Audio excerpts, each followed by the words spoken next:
महाराष्ट्र के दिग्गज नेता और एनडीए गठबंधन के प्रमुख स्तंभ एवं महाराष्ट्र के उपमुख्यमंत्री स्वर्गीय अजीत दादा पवार की अस्थियों का संस्कारधानी जबलपुर में मां नर्मदा के पावन तट पर शुक्रवार विसर्जन किया गया। इस भावुक क्षण में जबलपुर उत्तर मध्य विधानसभा से भाजपा विधायक अभिलाष पांडे और कई अन्य गणमान्य नागरिक उपस्थित रहे। विधायक अभिलाष पांडे ने मीडिया से बातचीत करते हुए इस घटना को अत्यंत दुखद और हृदय विदारक बताया। उन्होंने कहा कि एक विमान हादसे में अजीत पवार का आकस्मिक निधन न केवल महाराष्ट्र बल्कि पूरे देश के लिए एक अपूरणीय क्षति है। अजीत दादा पवार महाराष्ट्र के विकास के लिए माननीय देवेंद्र फडणवीस के साथ कंधे से कंधा मिलाकर काम कर रहे थे। वे हमारे एनडीए गठबंधन के एक प्रमुख और ऊर्जावान नेता थे। अभिलाष पांडे विधायक मां नर्मदा से शांति की प्रार्थना। अस्थि विसर्जन के दौरान विधायक पांडे ने मां नर्मदा से प्रार्थना करते हुए कहा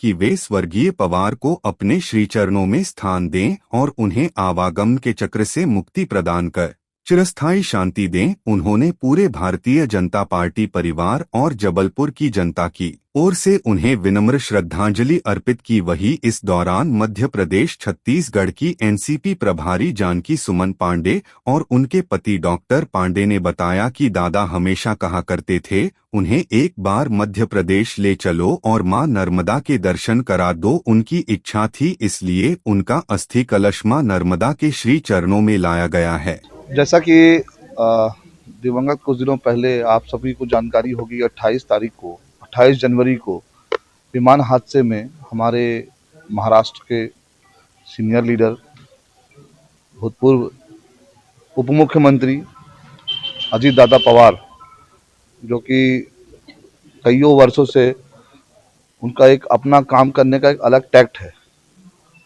मुझे नहीं लगता कि उनके जैसा कोई सीनियर लीडर है जो इतने बार उप मुख्यमंत्री बना होगा। जनता उनके काम करने का एक अलग ही तरीका था। लोग उन्हें दादा कहते थे, दादा।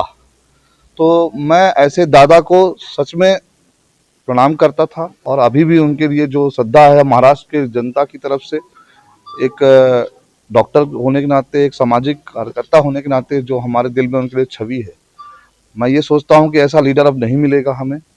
भगवान उनकी आत्मा को शांति प्रदान करे। हम बारामती से उनका कलश लेकर 2 दिन पहले वहां से चलकर मां नर्मदा के तट पर इस महाकौशल प्रांत के संस्कारधानी जबलपुर में मां नर्मदा के गौरी घाट पे आए हैं हम। और पूरा महाराष्ट्र और राष्ट्रवादी कांग्रेस पार्टी का परिवार आज अपने आप को राजनीतिक कैरियर पे अपने आप को अनाथ महसूस कर रहा है। उनका मार्गदर्शन हमें हमेशा कमी महसूस कराएगा। मैं निशब्द हूँ कि मैं उनके लिए क्या बोलूँ। मैं उनके परिवार की बेटी की समान थी। मुझे पांडे जी बोलते थे हमेशा। पांडे जी, मुझे मध्य प्रदेश में नर्मदा माता के दर्शन करने हैं, वहाँ स्नान करना है। हमेशा जब भी होगा वो मुझे बोलते थे, पांडे जी आइए बैठिए, कब लेके चलेंगे हम मध्य प्रदेश, कब जाएंगे। तो आज मैं उनका कलश लेके आई हूँ। मां नर्मदा के तट पर स्वर्गीय अजीत दादा पवार के अस्थि कलश को लेकर यहाँ पर आए हुए हैं। निश्चित तौर पर ये एक बहुत दुखद घटना है और जिस घटना ने हम सबको भी झकझोर कर रख दिया है, ये हृदय विदारक घटना है कि इस तरह से दादा अजीत पवार, जिनके बारे में यही कहा जाता है कि बड़े गौर से सुन रहा था जमाना, तुम ही सो गए दास्तां कहते कहते, ऐसे स्वर्गीय अजीत पवार जी, जिनका आकस्मिक एक प्लेन हादसे में उनका दुखद निधन हुआ, वो लगातार राष्ट्र हित में और महाराष्ट्र के हित में आदरणीय देवेंद्र फडणवीस के साथ कंधे से कंधा मिलाकर विकास की गाथा लिख रहे थे। हमारे एनडीए के गठबंधन के प्रमुख नेता थे, लेकिन दुखद निधन हुआ है। मां नर्मदा के तट पर आज उनकी अस्थि का विसर्जन हो रहा है। मैं माई से यही प्रार्थना करता हूं कि पुण्य सलिला मां नर्मदा, जो सभी पर अपने आशीर्वाद की कृपा की वर्षा करती हैं, वैसे भी जबलपुर संस्कारधानी मां नर्मदा के पावन आंचल से आच्छादित है।